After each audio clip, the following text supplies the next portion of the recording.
And now for a closer look at today's tackle, Delaware Valley Outdoors presents the Tackle Box. For more information about the tackle used on today's show, go to DelawareValleyOutdoors.com.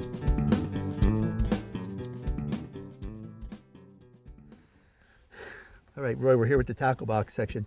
And one of the things that was a special treat out there on the water today was that we ran into a bunch of trout. I should say a bunch. We ran into a whole lot of trout. And it was funny because, basically the idea was that we were going to catch some smallmouth bass and stuff like that. But the trout were just so amazing here that we just said, we're going to catch some trout. What got you onto the trout thing pattern here? How did that occur? Were you just out there playing around, or what was the story with that? Well, I had all my rods rigged on deck, my intention, my target being smallmouth. Mm-hmm. Thus, I had them ready and prepared. When I saw, something's breaking in the water, I see the disturbances, something's feeding, let me cast over there. Hopefully it'll be what I'm looking for, smallmouth.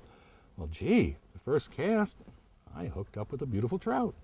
Brought it to the boat, threw it on, back in the water, said, gee, 4 consecutive casts, 4 consecutive trout. Trout is the target. Well, one of the baits that we use, again, this is almost a universal type bait, but it's a great bait for these trout. Tell us about what we have here. Well, we have a Bomber 100 series. It's a 1/4 ounce, 2 inches in length. Chartreuse is the color, square build. Square build works great in the environment we're fishing here, where I'm going to bump it off of trees, bump it off of rocks, and have it hit things. And it seemed to be the best producing lure I have found, as far as crankbaits are, for my target at that time, which was smallmouth. And being that it was such a small size, I guess the trout found it irresistible. And they really tore that up. And again, how were you using this? Were you just, we cast it out and bring it back? Was there a pause in there, or how erratic did you want to make this? I changed my retrieve as, I guess, circumstances mandated or told me to. At first, I was bringing it in a steady retrieve. When it stopped producing, I started to do a pause, and then I picked up my jerkbait. And then I went back to this, and I said, well, I can jerk this as well. And it seemed no matter which way, one or the other, they would take it. They really did hit this bait. Okay, speaking of the jerkbait, again, this time of the year, this is good for smallmouth, largemouth, but it turned out to be one heck of a bait for the trout. It was great. Tell us what we have here. Well, here we have a Rapala. It's a 4-inch jerkbait, and it worked wonders for me, as done before. It's a suspending jerkbait. It means that if I pull it down to its depth, which is about 4 feet below the surface, it tends to hang there and stay there. And that seemed to drive the poor trout wild. They didn't hit it as much when it was moving as when I stopped it, and the longer the pause, the more violent the strike. And when you were bringing this in, and one of the things that I had the bigger size, and that turned out to be not as prolific as this one did, because this one really attracted the fish.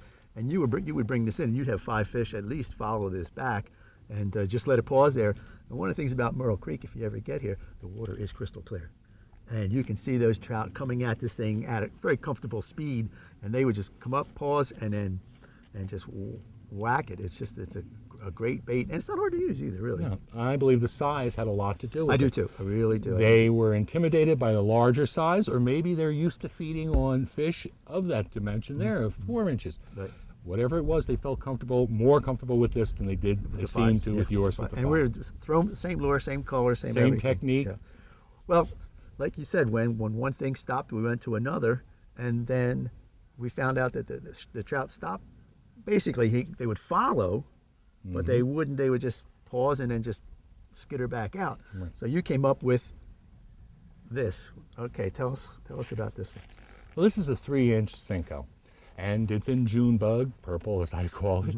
And it seemed, well, I tried other sizes and other colors prior to committing myself to this one, because I believed that they were following our other baits and stopped once the sun got high enough and they got a good enough picture of what they were looking at. And it kind of made them leery. They would follow it, but would not commit to striking. They didn't like something they saw.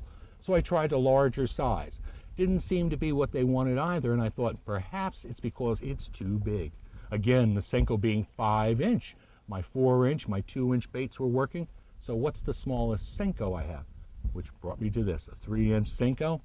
I had to Texas rig it because I wanted them to be able to hit that hook at the back. I tried it once or twice with a wacky rig, and they would pull it right off the hook. Right. Because they were hitting it at one end or the other. They're not swallowing it like bass. So I went into a Texas rig, and it seemed to be an effective tool. And one of the things that we did with these 3 lures is just rotate them.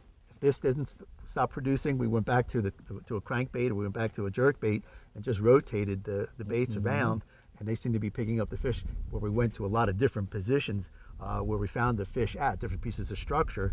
Each one worked a little bit better on each one of those. Yes. As the environment changed, we did. And that's the tackle box. It's a trout tail.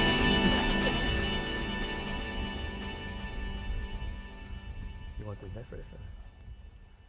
See, that's what I was talking about. There's some big ones in here. Kid. Wow. This joker's taking drag.